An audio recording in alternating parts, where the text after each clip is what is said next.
កាលពីព្រេងនាយមានសត្វភេតូចមួយក្បាលឈ្មោះភេរស់នៅបឹងទន្លេសាបនៅរដូវវស្សាភេតែងតែរកត្រីបានយ៉ាងច្រើនថ្ងៃនេះនេសាទបានត្រីច្រើនណាស់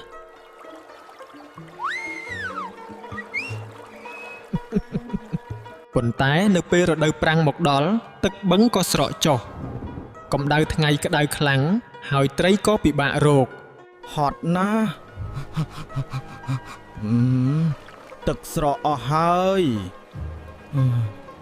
ថ្ងៃមួយភេបានជួបមិត្តភក្តិរបស់គេគឺតាក្រាញ់និងកំភេមដែលកំពុងតែដាច់ពោះយ៉ាងខ្លាំងចៅភេអើយតាឃ្លានណាស់តើចៅមានត្រីខ្លះទេភេខ្លាចខ្លួនឯងអត់អាហារក៏លាក់ត្រីរបស់ខ្លួនហើយបដិសេធមិនចែករំលែកឡើយសុំទោសតាខ្ញុំរកបានតែបន្តិចបន្តួចសម្រាប់ខ្លួនឯងទេពេលបានលួចទៅនេសាទនៅត្រពាំងសម្ងាត់មួយម្នាក់ឯង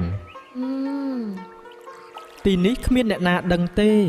ស្រាប់តែគេចាប់បានត្រីពណ៌មាសដ៏ចម្លែកមួយដែលមានពន្លឺចែងចាំងអូព្រះអើយត្រីមាសអាចនិយាយបានហើយបានសុំអង្វរភេឲ្យដោះលែងនាងសូមដោះលែងខ្ញុំទៅខ្ញុំនឹងប្រទានពរដល់អ្នកដោយក្តីមេត្តាប៉ែក៏សម្រេចចិត្តលែងត្រីមាសនោះចូលទៅក្នុងទឹកវិញទៅចោះត្រីមាសខ្ញុំមិនស៊ីអ្នកទេ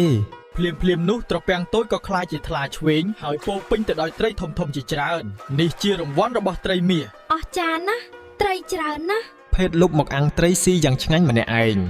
ប៉ុន្តែគេនឹកឃើញដល់មិត្តភក្តិដែលកំពុងស្រេកឃ្លានធ្វើឲ្យគេញ៉ាំលែងចូលខ្ញុំមានត្រីច្រើនណាស់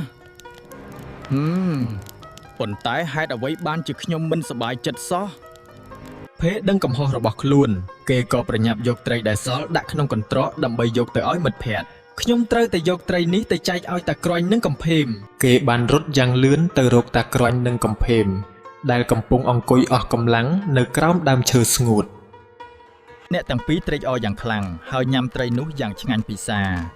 ពួកគេមានកម្លាំងឡើងវិញអរគុណណាស់ភេយើងស្មានតែត្រូវស្លាប់ដោយសារការស្រេកឃ្លានទៅហើយ